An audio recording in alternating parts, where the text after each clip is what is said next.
Welcome to 4,000 Weeks, the weekly audio version of the weekly newsletter version of the weekly newsletter that we send out at 4kweeks.com. If you would like to subscribe to the actual newsletter, you can do that at 4kweeks.com. Why would you want to do that? You would want to do that because you get the occasional discounts that we put in there, contests, and then you can actually also click the links to all of the content that I'm recommending here. And there's some other interesting links in there too. I try to put a lot of really fun stuff that I find and make the newsletter super worthwhile. So maybe you do both. Maybe you subscribe to the newsletter and you subscribe to this podcast. I'm going to try to stop saying so call me on it. Count the ums and send me an email. If you want to send me an email about anything, actually, I want to say this. If you're listening to this in December of 2023 and you want to get a head start on next year's goals, I would love to give you a 15% discount on a year goal poster. So email me, Spencer at 4kweeks, and ask for it, and I will send it to you. I really want all of you to be focused on what you want and going and getting it, which just means you need to track your daily effort. A 4K Weeks year goal poster is perfect for that. All right, first things first, I owe you the beginning of a dad joke. And so, what did the vet say to the pony who had a sore throat? We'll get to the punchline at the end. Right now, we're going to dive into the email. Away we go. Week 50 of 2023 has arrived. It is actually week 50 of the year 2023, which is insane. In Kansas City, it is unseasonably warm, and there's a bit of cognitive dissonance around the fact that I'm behind on my Christmas shopping and I can wear a t-shirt outside. That is weird, but it is what it is. It's time for you to walk over to your 4K Weeks poster and fill in one more square, marking a week that has gone by that you will never get back. Are you done? All right, here we go. This week, I was thinking about time as I was making some Christmas presents, some last-minute gifts on the CNC machine in the shop. You can actually see a video of that on the Sculpture Studios Instagram. I'm not going to tell you what it is. You'll just have to go find it. I absolutely love this time of year, kind of beginning with the week of Thanksgiving as we're preparing for people coming over. I love hanging out with my family and friends. It doesn't happen nearly enough. And so I love this season. All of it. There's lots of get-togethers. At the same time, I always feel a little bit stressed pulling it all together. Not nearly as stressed as my wife, who is kind of the reason for not the reason for the season, but like the energy behind the season. But when I'm thinking about doing all the work stuff and doing all the home stuff and trying to make all things and moments special and precious for the people around me, like the thing I was doing on the CNC machine, I'm making, don't tell my friends and family, I'm making the gift that goes with our family gift exchange. So we do like a gift card exchange and we put them all in, and then there's rules, kind of like a white elephant. I'm making this blinking red arrow, a small version that I love, and I want it to be really special and I want it to be amazing, but there's just not quite enough time to do all of the stuff without a bit of stress. And I think that this is like the micro of the macro human experience. Maybe the stress about time is a feature, not a bug. There's a Jason Isbell song called If We Were Vampires, and there's a line in it that says, maybe time running out is a gift. I'll work hard till the end of my shift. And it's the reframing of that, if there is not death, there cannot be life. If there is not dark, there cannot be light, which is something I didn't understand when I was a kid, but I'm understanding a lot more as I get older. Speaking of all of the work and making all of the things, my wife and I just soft launched a new brand that we've been working on called portofcuriosity.com. It's a curiosity cabinet. It's a collection of oddities. We loved collecting things. There are stories in the things that we choose to keep around us. And so it's an interesting store, and it's soft launched. There's a few things on there, and it's going to develop as time goes by. But you can take a look. You can subscribe to the Instagram page if you want. It's Port of Curiosity. Thanks for being here and listening and reading, which depending on which platform you're on. I think of these weekly broadcasts as my way of sharpening the saw. I'm not sure if you're familiar with Stephen Covey and the 7 Habits of Super Awesome, Amazing, Wonderful People Who Do Everything Right All the Time, or whatever that book is titled. The 7th habit is sharpening the saw. And so after you kind of get all your crap together, you have to keep coming back and reorganizing processes and touching things up, changing the oil in your personal automobile and stuff. And so I think of this as part of my practice of sharpening the saw. And I hope you do too. Hopefully you are getting things out of it that are making you think, because if you are thinking, then you can choose whether or not you are acting the way you want to be acting and prioritizing the things that you want to be prioritizing. So let's get to the remarkable weeks. These are things that have happened in history this week of the year, things that I think are interesting. Week 50 in 1896.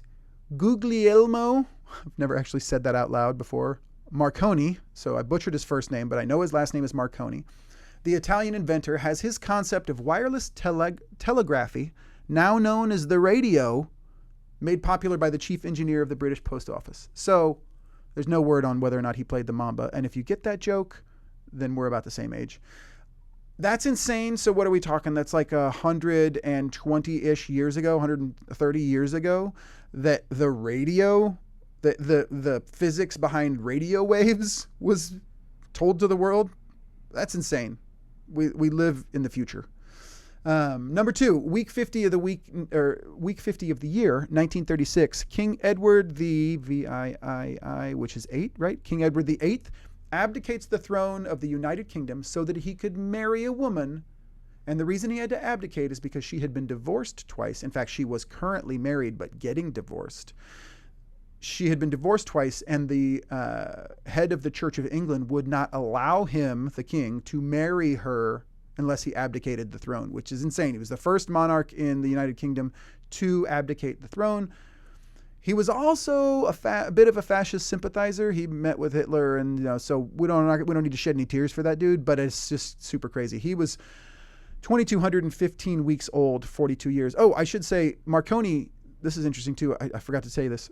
Marconi was 1,180 weeks old, only 22 years. I think it's interesting.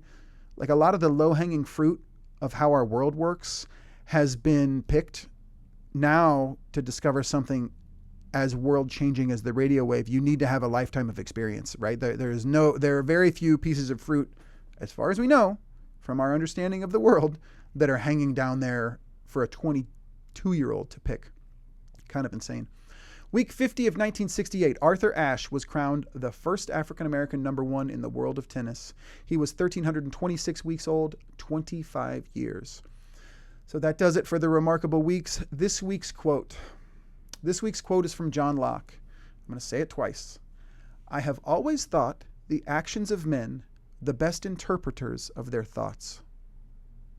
I have always thought the actions of men the best interpreters of their thoughts. That's John Locke. There are two ways, I think, to come at this quote, and I think the most common way to come at it is from the outside. I think the default interpretation is people thinking about other men and their actions, or women, right? Men is just a placeholder for human.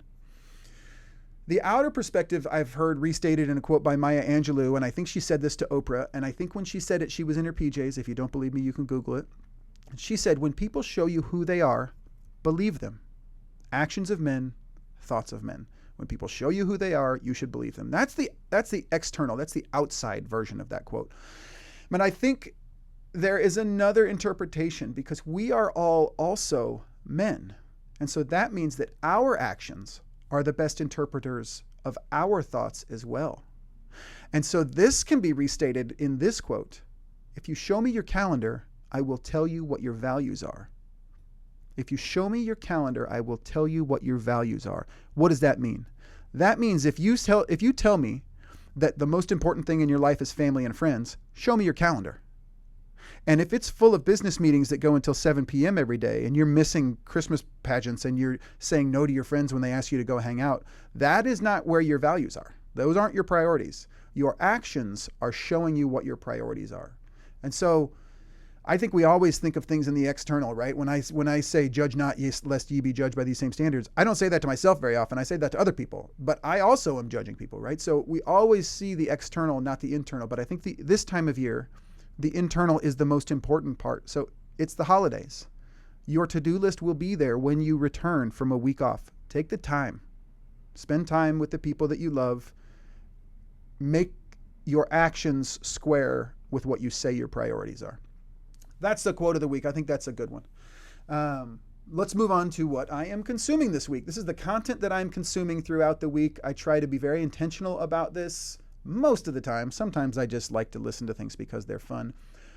This week, the first one is the podcast for the OG podcast, This American Life, episode 817. It is titled "The Cavalry is Not Coming." That phrase is near and dear to my heart. If you don't know what it means, you can look it up. A whole bunch of people have said that to me in different contexts, and it has always hit home. But here's the thing, because the cavalry is coming typically means do it yourself. You need to do, if you suggest some initiative needs to be done in your committee meeting, you should be ready to do it, right? You have to do the work. Nobody is coming to save you. You don't have to Google it. I just told you what it means.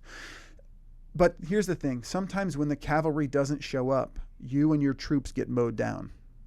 And so I was hoping that this would be a podcast about people getting it done and it's, yay, we're doing it for ourselves. But actually this podcast is a downer. Still totally worth listening to. But sometimes the cavalry not showing up means things don't go your way. And the one big takeaway is that the way we do healthcare in the United States is borderline insanity. And so I'll leave you with that there. The second podcast, The Daily, the bad vibes around a good economy. The only reason I put this one in here, because The Daily is typically a news podcast, and so I don't often put it in here unless it really speaks to me, because it's super interesting how they talk about how social media and the way information, or not necessarily information, but opinions get shared has totally changed. And there is people who know these things think that there is a significant effect from social media around how people are feeling about the economy. And it's just a really interesting part of that podcast to listen about that section. The next one is DealBook, the summit, Elon Musk's mindset. It's a weakness to be liked. This is the infamous interview where he drops the F-bomb in relationship to advertisers on Twitter. And it's insane. Anytime you can hear Elon Musk talk, it's typically worth listening to. And I am not a fanboy. He's so much more intelligent than me.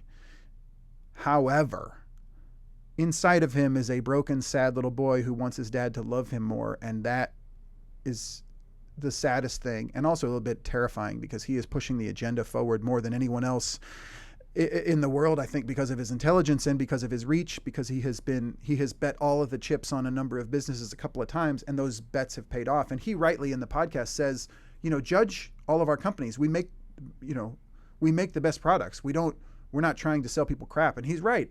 He's right. But also, I'm just not sure that the species should be pushed forward by a person who has this kind of internal wiring. I would much rather be led with love. But it's an interest. You should listen to it. It's super interesting. The next one is The Moment with Brian Koppelman, Rick Rubin. This is just recent in December 2023. It's his second conversation with Rick Rubin. Last week, I think I recommended the first conversation. Rick Rubin is speaking to me right now, just as I'm in a transitional phase, and creatively I'm thinking about what I am and what I'm doing. And Rick Rubin is like a warrior monk with regard to creative output right now. His book is super interesting, and this podcast is super interesting too. I disagree about the comments about AC/DC. I do not care for their music. That's the only part of it I disagree with, I think. Next podcast, The Huberman Lab, Robert Greene, A Process for Finding and Achieving Your Unique Purpose. I saw the title of this podcast, and I'm always interested in discussions about people's purpose and how they can find it. So I listened. It's a 3-hour podcast. It's a good podcast. They talk about a lot of stuff. Robert Greene is super thoughtful and intelligent. He has written the books Mastery, The 50 Laws of Power, lots and lots of stuff about the actual dynamics in human relationships. Super interesting. However, they're both two dudes talking about dude stuff. And in the last third of the podcast, there's a part about seduction that gets weird, and I didn't love it. And the only reason it gets weird is because we have to acknowledge that we are in a moment where the dynamic between men and women is changing. And whenever the cart is dumped over, there's some disorganization. And I think there's a lot of disaffected young men out there who are struggling to be whatever they need to be so that they can have good relationships.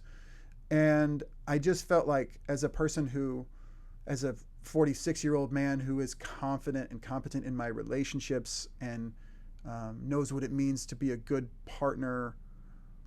It just hit me wrong. The part about seduction just hit me wrong. I wouldn't want, and I'm sure that they would not have said that this was what they were meaning, and I want to give them credit there. These are two good, thoughtful human beings with good ideas. It just, you got to think about the audience and how they're perceiving it, even though it's hard to think about the audience of this while I'm saying it. So maybe they deserve more credit than I'm giving them. I just think that there was a way you could have listened to that podcast, or that part of the podcast, and heard that women are tricksy. You know, seduction is a two-way street. It takes two to tango, no question about it. I just felt like there's a way a young person could have listened to that and heard that they needed to be something other than their true, honest self in order to find love. I don't know. It was weird. Feel free to tell me I'm wrong. Spencer at 4kweeks.com. I would love to hear it. I mean, I wouldn't love to hear it, but I would love an email.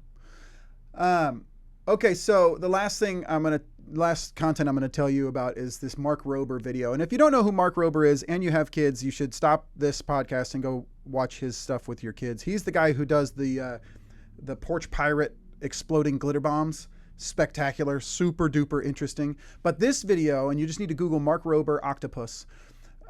He had a pet octopus and he makes a maze for it. It's amazing, super interesting about octopuses. And just so you don't send me an email about this, that is actually the correct pluralization of multiple octopus is octopuses. It's not octopi. And so this video is awesome and amazing. He's amazing. Your kids are going to love it. I've always loved octopuses, and they are incredibly intelligent. Actually, he talks about this in the video. All intelligent animals in the world that we know of are on our branch of the tree, the same branch of the tree that we are on, except octopuses. And octopuses created their own intelligence. They are on a separate branch of the tree. They developed intelligence independently, which is crazy. So the last thing I want to talk about this week is the quote. Well, this is what I'm thinking about this week. And it is, I guess it is a quote, but it's just the phrase, if it sucks, it's working.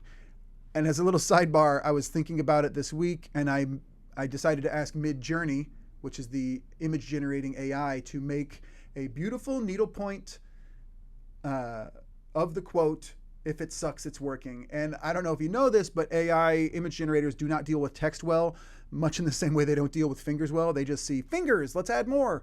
They just see text, let's just add letters. And so that's what it came up with, which is hysterical. And so then I added the bottom, it sucks, it's working.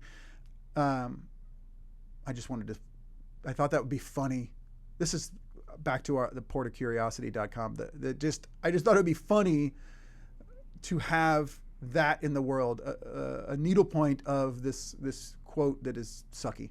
And so that's what I've been thinking about this week. And the reason I was thinking about it is because years ago, I was talking with a friend of mine about a podcast that I had heard. And that friend and I were in a car this last week driving, and we were talking about if it sucks, it's working. That's why it's in my brain. But originally, 5, 6, 7, 8 years ago, I was talking to him about a podcast. I think it was Radiolab.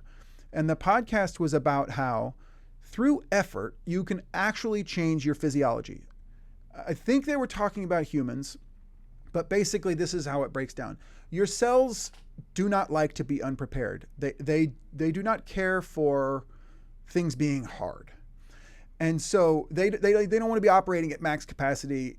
That's not a good situation. So if you want to improve your work capacity, if you want to improve your body's ability to take fuel and turn it into energy and contract your muscles, right? If that's what you want to do, then what you need to do is work them hard enough for long enough, and then also give them the raw materials that they need so that they can restructure themselves to be able to easily handle the new demands. And I'm not sure, hopefully each and every one of you has an experience with this. Hopefully you have done something that relates to starting to work out, only being able to bench press 100 pounds, and then a few months later, after you have regularly done exercises, bench pressing 100 pounds is no big thing and you could do it all day long. Hopefully you've had that experience. And that, if you have, that's what you're doing.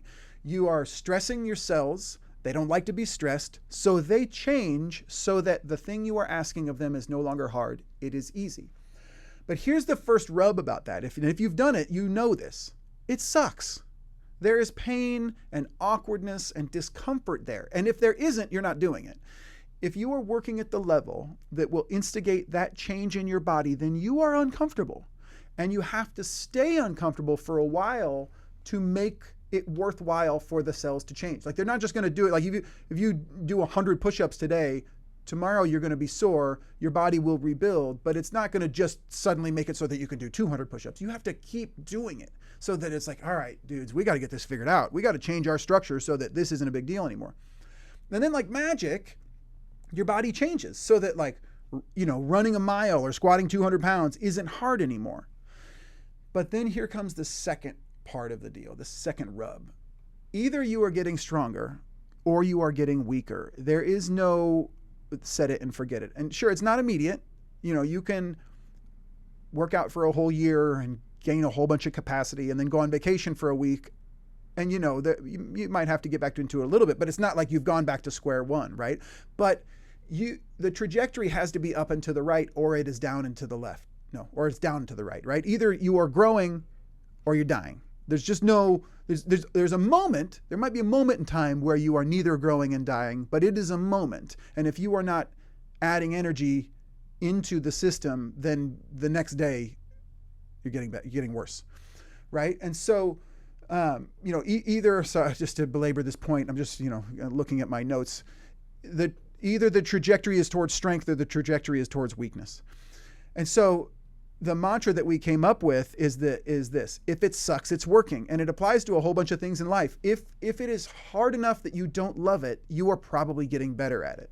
And this actually, in that book by Adam Grant, I think, Finding Mastery, is it Finding Mastery? I can't remember. I've mentioned it in a few weeks before. It's the most recent book for him.